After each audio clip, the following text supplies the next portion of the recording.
Welcome back to Variant Qur'an. I'm Dr. Daniel Brubaker. Did you know that some words are corrected more frequently in Qur'an manuscripts than others? Today I'm going to show you one of those words and talk a little bit about that.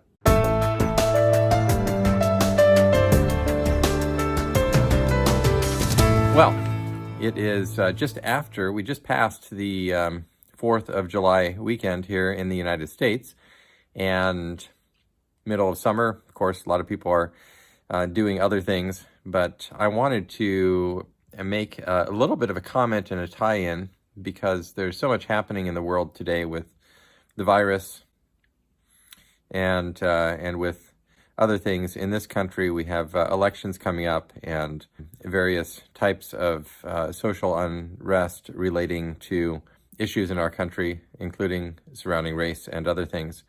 And I wanted to take a moment to discuss some of the current events with, surprisingly, with actually a tie-in to what we're talking about on Qur'an manuscripts and the fact that I'm even here talking with you about my research in Qur'an manuscripts. How are those related? Well, I don't have the time or ability to go into a very depth on this, nor do you, I think, want to be listening to a lengthy discussion of things unrelated.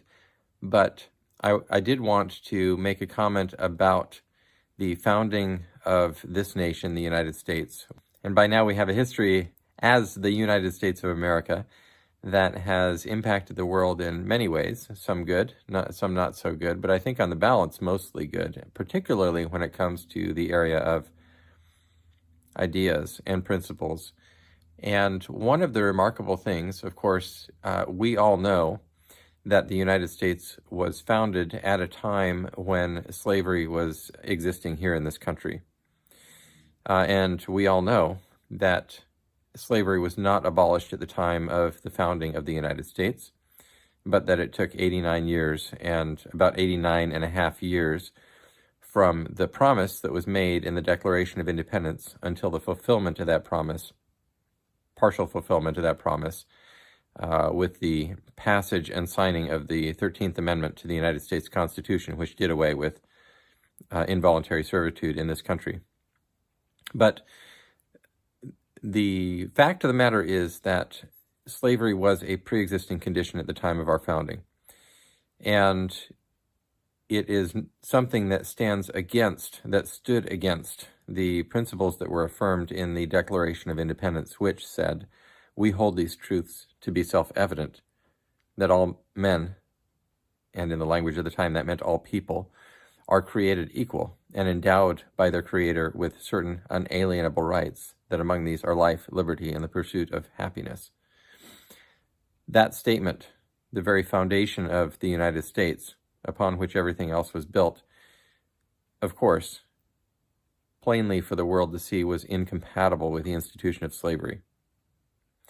And so even though slavery existed for a period of time after that affirmation and after the nation was born that was founded and built upon that affirmation, I just wanted to make clear my understanding of that, which is that it was because of the 4th of July, 1776, in which that statement was affirmed and people signed. They didn't actually sign their names to it that day, but they adopted it and affirmed it that day. And then they signed their names to it later. But it was because of that statement and that foundation upon which the rest of our country was built that so many of these other things were able to be accomplished, including the righting of many wrongs, including the abolition of slavery and other things. And so, are the foundations of the United States good or bad? I believe they are good, and they have allowed us to gradually live up to what we said we believed in from the beginning. Now, when I say we, I wasn't here. To my knowledge, none of my family was here at the time of our founding.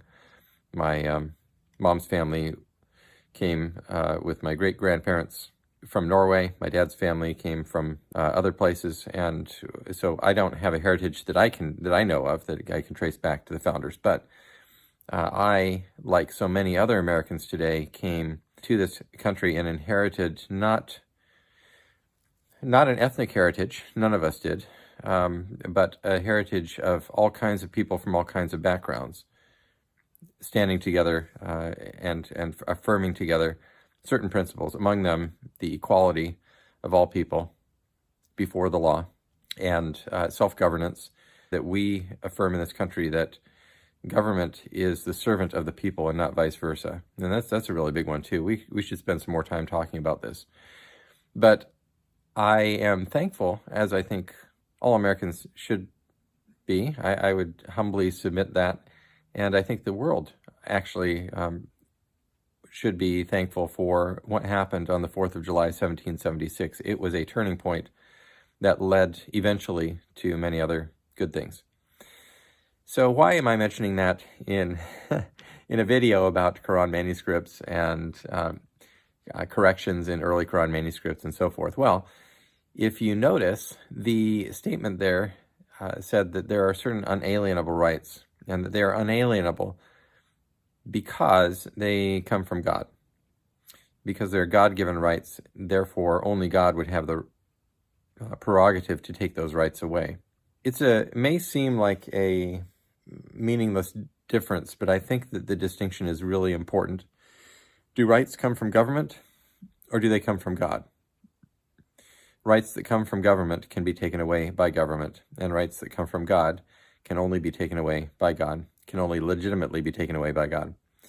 The reason I think it's relevant to what I'm talking about with Qur'an manuscripts is that I grew up, and although I have lived overseas a number of times in my life, and I've traveled to many, many countries and associated with all kinds of people and had the benefit of many cultures in my background, I grew up as an American and with an American heritage, not only an American, but also a Texan.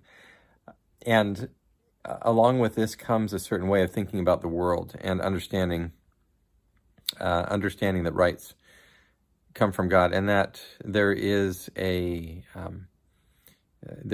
certain embrace of liberty, and by liberty we mean governments are limited in what they can do to you or prevent you from doing. So when I set out to ask some questions about Qur'an manuscripts, I did so with a mindset that there were no questions that were off limits. As we move forward together, you can be the judge. I mean, I've become, believe it or not, I actually don't follow the discussion out there as much as some people might think, or some people might hope. But you can be the judge of whether I'm treating the subject fairly over time, whether I'm treating the subject with competence. But the point is, and what are my motives and so forth. But the point is that I have gone at this without the idea that certain questions are off limits. And really, I try to deal with these matters in a fair and equitable and competent way, but I did go about something that a lot of people didn't want to go at for cultural reasons or other reasons. And yeah, so that is my tie-in to the 4th of July and being an American, and why it is that I'm doing what I'm doing.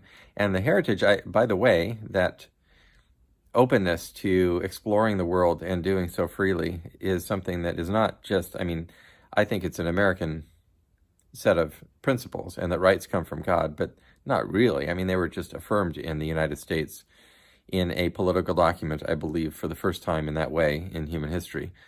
But they are not, strictly speaking, American. They're something that belong to the whole world, because the whole world is populated by human beings who are made by God and made in His image, and have rights that come from Him that cannot be taken away from them. You have rights that belong to you because they come from God, that people, including governments, cannot take away from you, whether you understand that or not.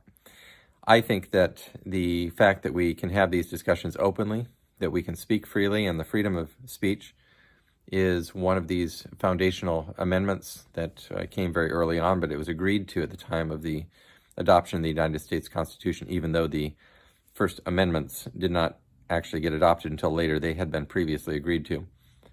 And so that came and affirmed something that made possible this type of free speaking. And anybody can be offended by anything.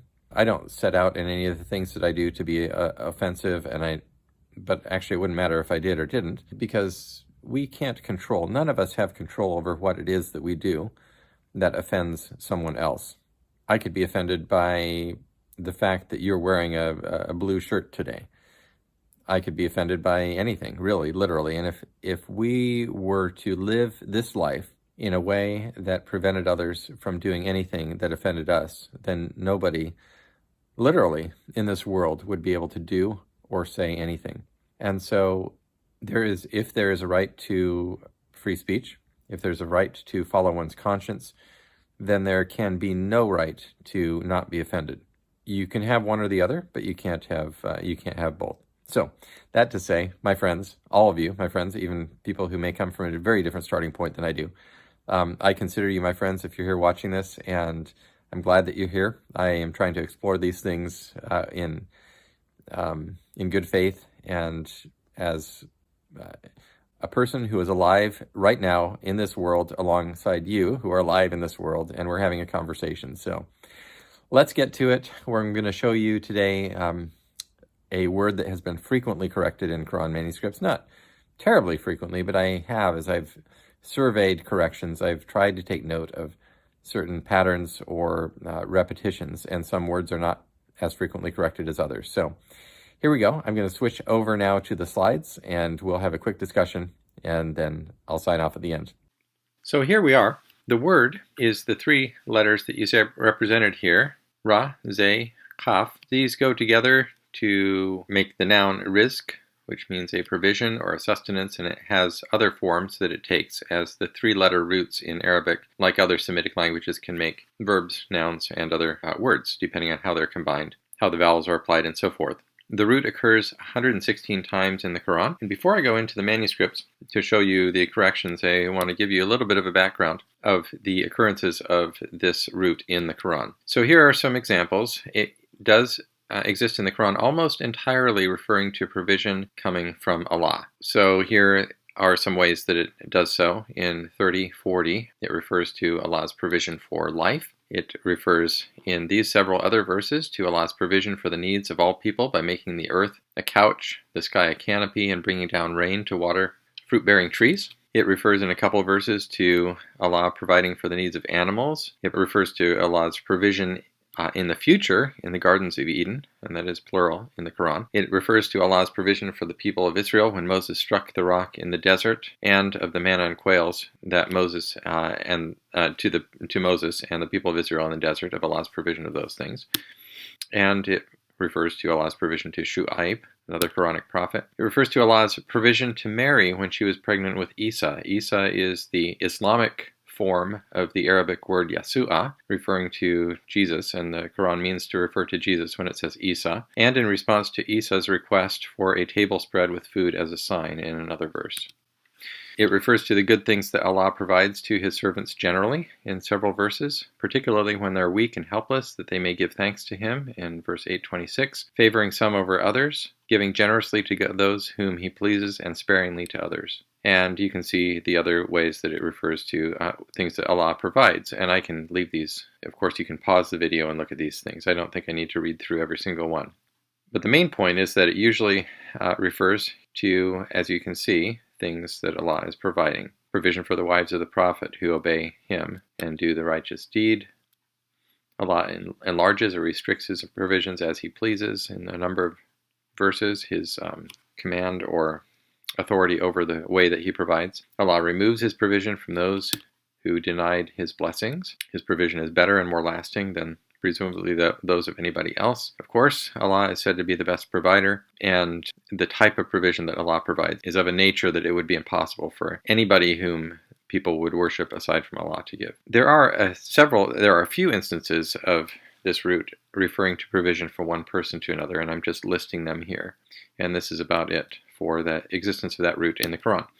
All right, so I'm going to show you now instances of correction relating to this word, because I did find quite a number affecting this root in various places. It is a frequent word in the Quran, so maybe that is something that should be considered, like when I was talking about the word Allah, a frequently corrected word that is also frequently occurring. You should take that proportion into account. Nevertheless, I found this corrected in multiple instances. Okay, but the point to observe here is that I'm going to be showing you some instances of correction and describing them, but I want it to be clear that I'm not implying that this word is necessarily the focal point of the correction, or that it's anything more than a mistake in every single case. In some cases, I think it is, and so that's why I'm looking at them and talking about these things. But just want to clear that up so that it's evident that I'm not trying to do something that I'm not trying to do. All right, so the first instance here is in BNF Arab 341. This is in Paris, and this is a D style script manuscript, so it's a later manuscript, probably 9th or 10th century. And there is something going on here with the kaf at the end of the word rizq.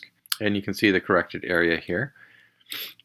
I've put a little cutout of another place in the same manuscript so that you can see. When I looked at this both in photograph and I've looked at this manuscript, I believe twice in person, I just noticed that there is something, has been erased or something is going on here. But you can also tell by looking at other ways in which the letter is written in this manuscript. The D style, it comes at a time when the script was very regulated and very formal, and as you can see, the letter forms are quite consistent throughout. And so the tail of this kaf is different in this one. It doesn't have that real sharp, clear edge, particularly at the leading edge there where the two parts line up. So, all right, so there's a next instance here, and this is from the Topkapi Codex, and it's folio 3R. It's from Qur'an 2:25, Baqarah 25, where the word refers to a provision. The thing to notice here is that I think this probably is some sort of scribal error because the letter form, the kaf aleph,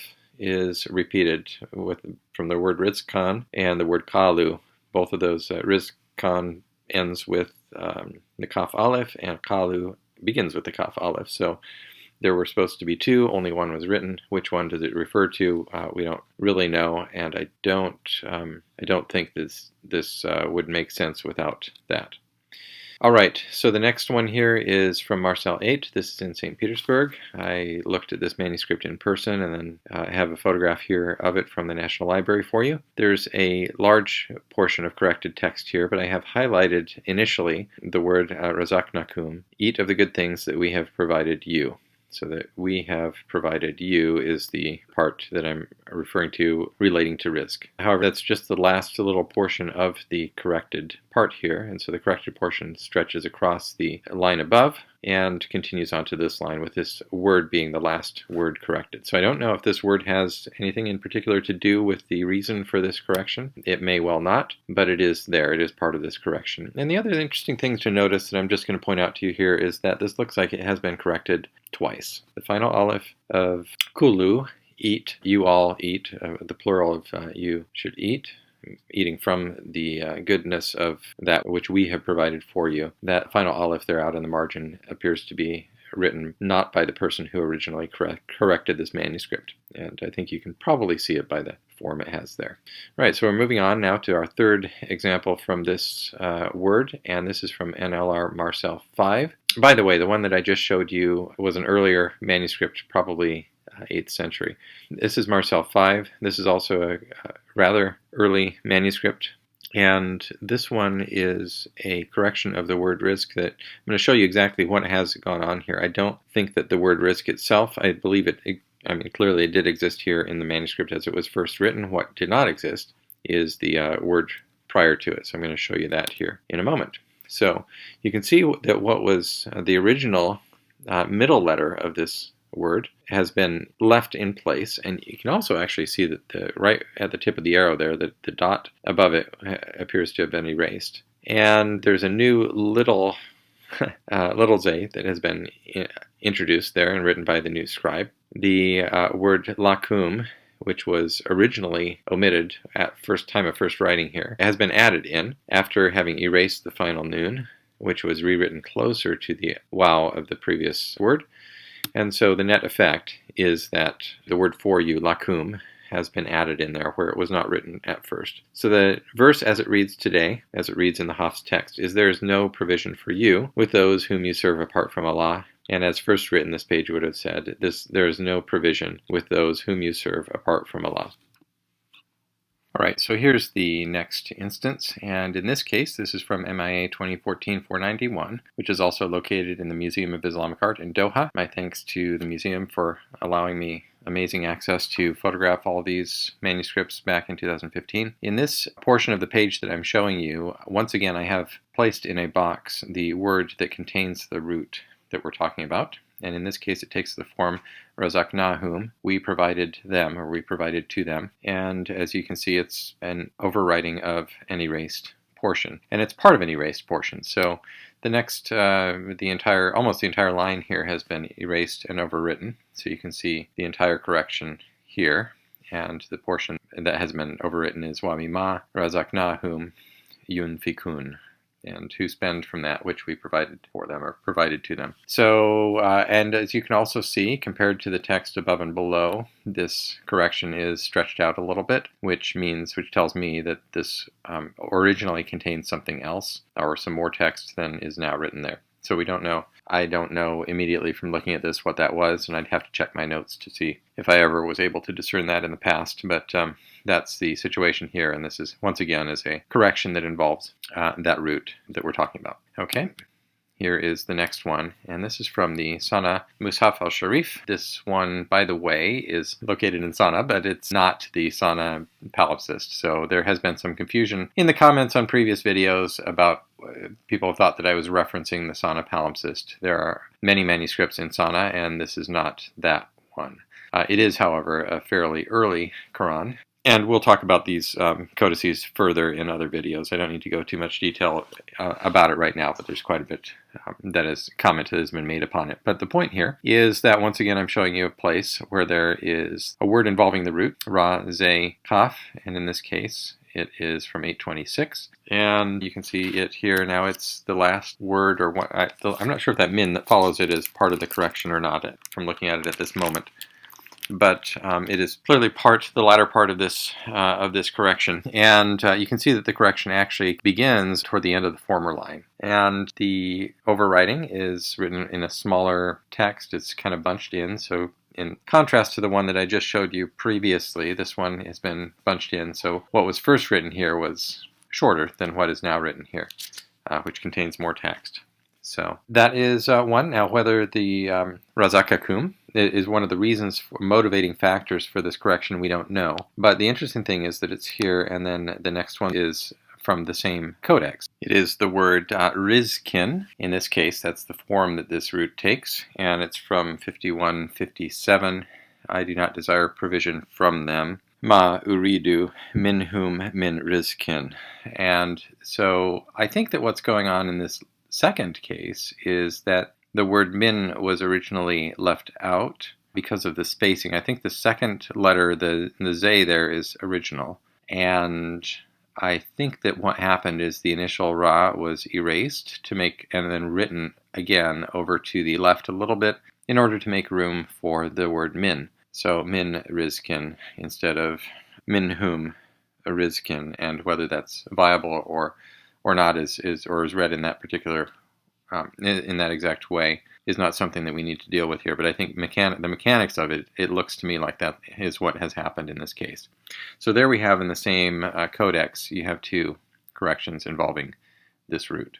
All right. So, and once again, it doesn't appear that the root itself did not exist at first writing, although in the first instance we're not sure, but in this instance it was clearly there at first writing. It was just a related or associated word that appears to have been omitted and then added in.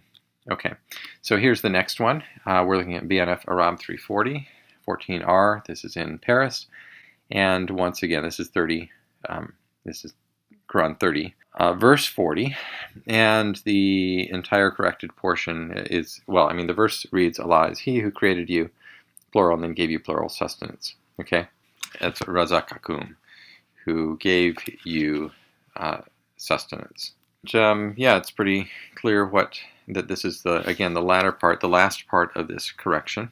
It is an erasure overwritten. I think the first part of the corrected portion is the last letter of the previous line, and the part in the English text there that is in gold color represents the part that has been that lies over the erasure. So again, is this root the cause or related to the reason for the correction? We don't know. entirely what is going on here at first glance, but it is part of it. All right, the next one here is from BNF Arabe 330, again in Paris. And in this case, the corrected, or the word of interest to us lies in the very middle of the corrected portion. It's the word birizkin, some of. In this case, is translated in the translation that I have here as some of, but it means some of the portion of what has been provided, bring to you some from it. And other observations about this correction is that the corrected portion begins on the middle of the previous line and continues through about the place that I've marked out here. It's a little bit bunched. The top line above this extends a little bit into the right margin, and this line itself is a little bit bunched. So it contains probably something more than what was written there originally, but not too much more. It's not incredibly bunched compared to the rest of the text on the page. Okay, so here is the next one. This is BNF Arabe 340, also in Paris. Again, I've highlighted the word related to these roots. In this case, it is the word rizkuha of Surah 11:6, whose sustenance, the sustenance of whom. The corrected portion here is marked out. Actually, it's only the first two letters of this word that have been corrected. What begins the next line down is part of the word, but it is not part of the correction. So once again, we've had a number of instances so far where the ra and the zay have been involved in the correction, and the latter part maybe has not. That is the case also here. Okay, and you can see how the page is a little bit worn through by the correction. Sometimes it happens with a very thin parchment. Sometimes it happens when you do have multiple instances of maybe it's corrected once and then erased again and corrected a second time. Those are the two circumstances that would lead generally to a wearing through the parchment like that. Okay, this is the last one I believe I'm going to show you here. And this is not an instance of that particular root, and this is what I want to end with. This is from MS 474-2003, our old friend that I've introduced to you in previous videos. And in this case, I am showing you a related, semantically related word, which in this particular translation is translated as a provision, but in this case it is the word mata'an. And so the verse in this case is the harvest of the sea and the food from it is a provision for you and the travelers. So mata'an would be the word that is translated a provision. So at first writing, this was not only left out, but it had another bit of text here, which is not in the Haf's text today. And so that bit of text has not been erased, but the word mata'an has been written in, and that is where we're left. So that brings us to the end of the slides that I want to show you today. I do want to let you know that the bulk of what I've shown you today is from a paper that I presented at the International Quranic Studies Association in November of 2016, and I am posting this paper up. Please understand that it's not a completely revised paper for purposes of submission to a journal and so forth, so it isn't polished the way I would ordinarily do something like that to put it out in a full publication form, but I'm putting it up on academia.edu and placing a link to it attached to this video in the description box. So if you're interested in seeing the paper, downloading it, and or citing it in your own research, feel free to do so. And one other reason you might want to do that is that the examples that I've shown you are not all the examples that I include in that paper. So there are additional ones, one with a photo and several others without photos included in that paper. So more stuff for you. Before I conclude, I want to show you one additional thing, and that is to mention that Arthur Jeffrey, in his really important book, Foreign Vocabulary of the Quran from 1938, does mention, among many other words, that the word rizq is one of foreign origin. He says from Farsi through Aramaic, and you can see his description of it there. So is what Jeffrey notes here something that's relevant to what we're seeing in these manuscripts? I don't know, but I did just want to put this out there for your consideration because I know a lot of really smart people are watching these videos, and feel free to leave comments and we'll go from there. Thanks so much. Bye. So thank you very much for joining today. Hope you appreciated our little discussion on the 4th of July. I hope you appreciate the fact that you have rights that are given by God. Also, I hope that you have appreciated my unpacking of some of the patterns manifested today in a frequently corrected word in early Quran manuscripts. Thanks so much. We'll talk to you again soon.